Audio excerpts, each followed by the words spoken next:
À vous, venez de loin, aux diplomates, je vais vouloir vous présenter mes excuses du comportement indélicat de ces gens qui ne représentent pas la jeunesse guinéenne. J'ai été étudiant avant vous, nous avons rendu l'Afrique fière de nous. Vous êtes comme des cabris, comme des tablettes, comme des cabris. On ne mettra pas de tablettes à votre disposition. Ce n'est pas un droit. Même en France, aux États-Unis, on n'a pas mis à l'élection des étudiants des tablettes. On a mis des ordinateurs dans les écoles. C'est notre volonté. Mais vous êtes indigne de cela. Donc pour le moment, on suspend les tablettes jusqu'à nouvel ordre.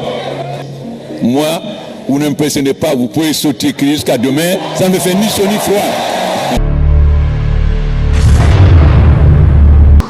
Bon, c'est pas moi qui a piloté le coup, mais c'est moi qui a mis main sur le président, sur l'ex-président Alpha Condé. Puisque quand j'ai attendu les tirs, moi j'étais au palais déjà, au palais du peuple.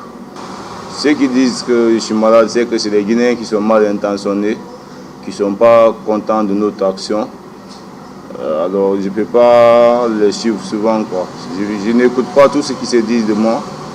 Donc je suis mon chemin, je suis mon destin. C'est Dieu qui m'a envoyé. Et j'ai fait ma mission que Dieu m'a confiée, quoi.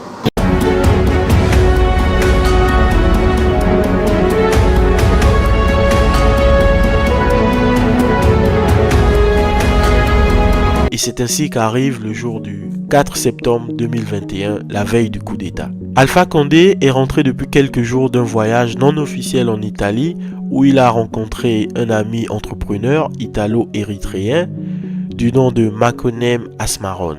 Ce soir-là, dans son palais, il prenait part à un dîner avec des invités étrangers et il leur expliquait sa grande vision pour la Guinée qu'il voulait, selon ses propres mots, deuxième économie de l'Afrique de l'Ouest à l'horizon 2030 derrière le Nigeria. Rien que ça. Le président disait aussi vouloir desserrer la vis autour du budget de l'armée car il est conscient de la grogne au sein de son armée et estime qu'il n'est pas nécessaire de se créer des problèmes à ce niveau-là.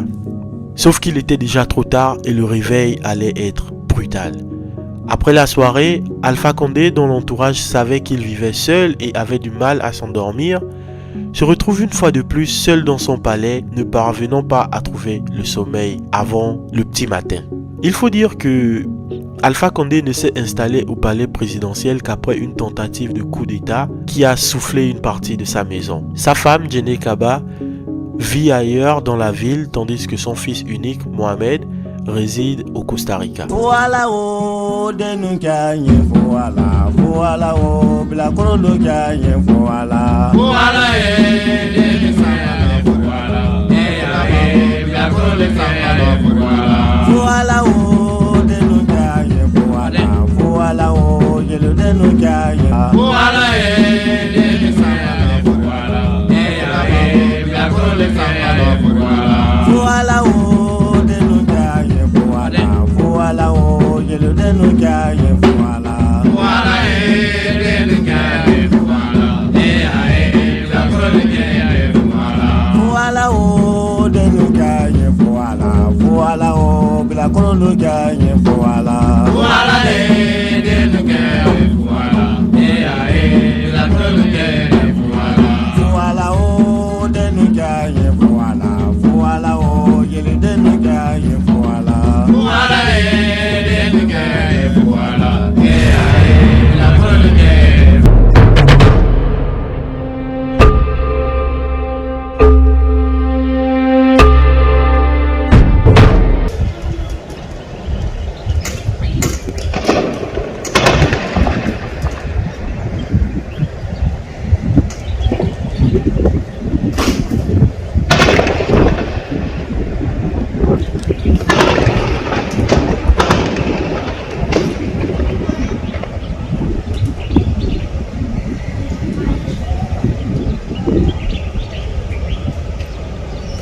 La confusion règne dans un premier temps, mais tout le monde comprend assez vite qu'il se passe quelque chose d'inhabituel et peut-être même d'extraordinaire.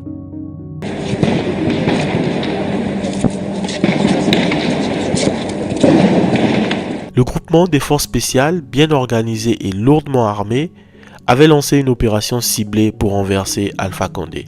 On comprend donc mieux pourquoi les troupes du colonel Doumbouya n'ont eu aucun mal à démonter le BASP, dont une vingtaine de gardes a été tués, parmi lesquels le colonel Yé Moriba Kamara, contre seulement 2 ou 3 membres du GFS. Arrivés au palais, les hommes de Mamadi Doumbouya font sauter la porte d'entrée et se mettent à la recherche du président. Ils arrivent à l'étage où se trouvent les bureaux et les appartements du président, et là, ils mettent le grappin sur Alpha Condé et le colonel Mamadou Alpha Kaloko, chef du BASP.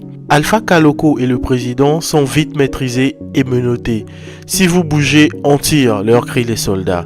Alpha Condé, qui était remonté pour prendre les clés de son bunker sécurisé souterrain, ne peut plus rien faire, il est cueilli à froid. Il est à ce moment pieds nus, en jean et chemise ouverte, et on le fait descendre dans un salon au rez-de-chaussée, puis asseoir sur un canapé, et là, il est filmé. Quelque temps après sa capture, des images de lui circulent sur les réseaux sociaux, où on le voit assis sur le canapé, l'air fatigué et abattu, vêtu d'une chemise pas totalement boutonnée. Ces images choquent mais symbolisent bien évidemment la fin de son règne sans partage pendant 11 ans. C'est ainsi que j'ai reçu un appel dans le talquier de mon chef, soi-disant de prendre le blindé. On avait un véhicule blindé que j'ai pris. Il m'a dit de prendre le devant et j'ai pris le devant. J'ai piloté le blindé jusqu'à ce que j'ai cassé toutes les portes du palais sectoriel. On est rentré au palais sectoriel. Il y avait tellement de tirs que moi je ne pouvais pas m'arrêter. Je ne faisais que casser les portes pour donner l'espace et la rentrée à mes camarades pour rentrer dans la cour. Et après avoir fini de casser la porte, je me suis dirigé avec mon équipe de 5 éléments. Et on a essayé de joindre le palais. On est monté à l'escalier jusqu'à ce qu'on a mis main sur le président. On l'a traité avec bonté.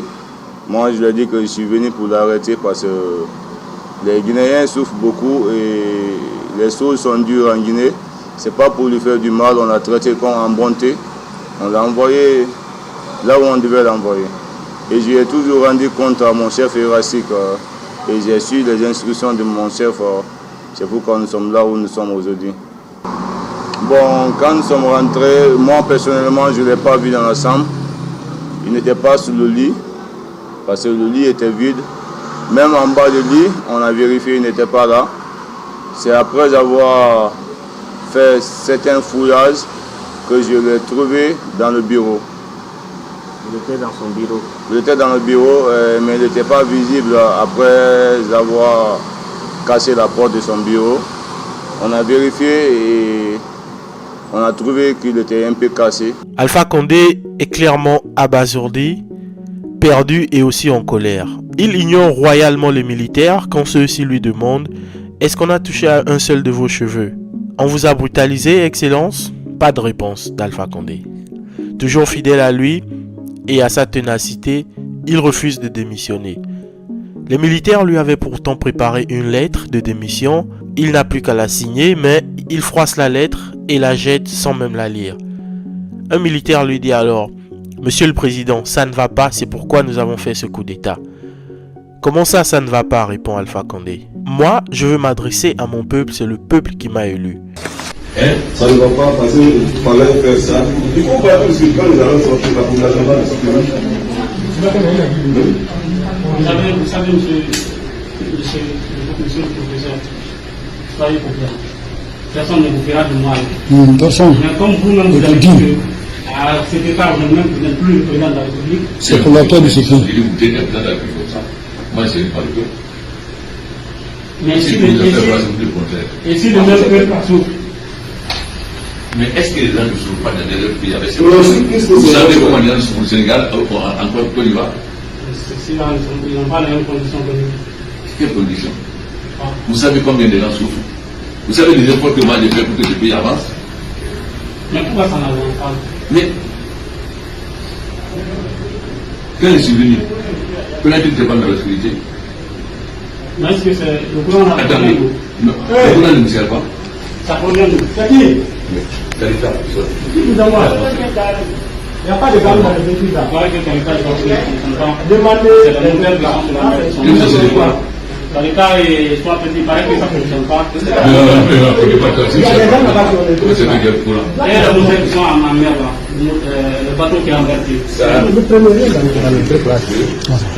ça, que ça ne fonctionne pas bien. Dans l'État, c'est 240 mégawatts. Ça coûte 450. Et on a besoin de plus du courant. Vous pouvez être en train de faire le barrage de Koutamba et le barrage d'Amaya. Ils nous ont fait une ligne d'interconnexion entre la Guinée, l'Ibéria et la Côte d'Ivoire. Hier soir, j'ai appelé Alassane pour que les montées le courant aujourd'hui. C'est Alassane qui donne le courant, je le voudrais. Non, c'est une ligne d'interconnexion entre, vous avez l'OMVG, qui est la Guinée, le Sénégal,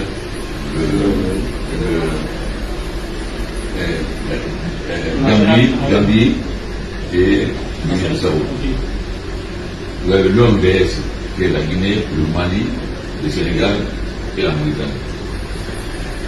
Donc, on devait faire des barrages ensemble. Donc, ils ont tardé, moi j'ai essayé de faire des barrages, seul la Guinée seule a fait des barrages. Mais on a un accord, on est obligé de leur donner du courant. Donc, on a en train de faire une interconnexion pour que les différents pays se donnent du courant. Et hier soir, j'ai appelé Alassane. Il doit donner le courant à Dembélé. Moi, je suis en train de donner le courant à la Guinée-Bissau, à la Gambie et au Mali. Les militaires lui rétorquent alors: Monsieur le Président, si nous sortons dans la rue tout de suite, la population va nous soutenir. Il faut accepter que vous n'êtes plus le président de ce pays, le peuple souffre. Avec sa ténacité qu'on lui connaît, Alpha Condé rétorque: est-ce que le peuple ne souffre pas aussi au Sénégal ou en Côte d'Ivoire? Oui, mais pas dans les mêmes conditions, Monsieur le Président. Encore plus énervé, Alpha Condé réplique: vous savez où se trouvait ce pays quand je suis arrivé?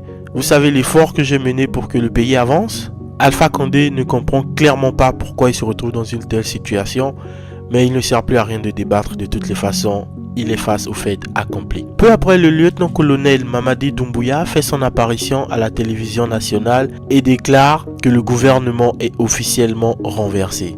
Il annonce la dissolution de la constitution, du gouvernement et des institutions républicaines. Selon lui, le coup d'État était une réponse nécessaire à la mauvaise gouvernance et à la corruption endémique qui gangrenait le pays. Doumbouya promet une transition vers un nouveau départ pour la Guinée, bien que les modalités de cette transition restent encore floues.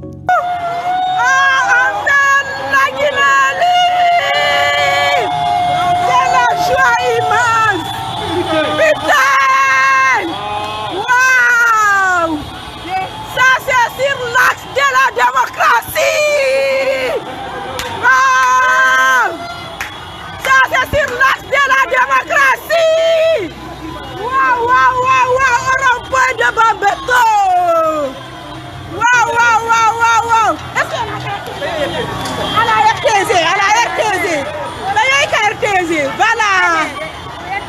C'est ça, putain, ça a été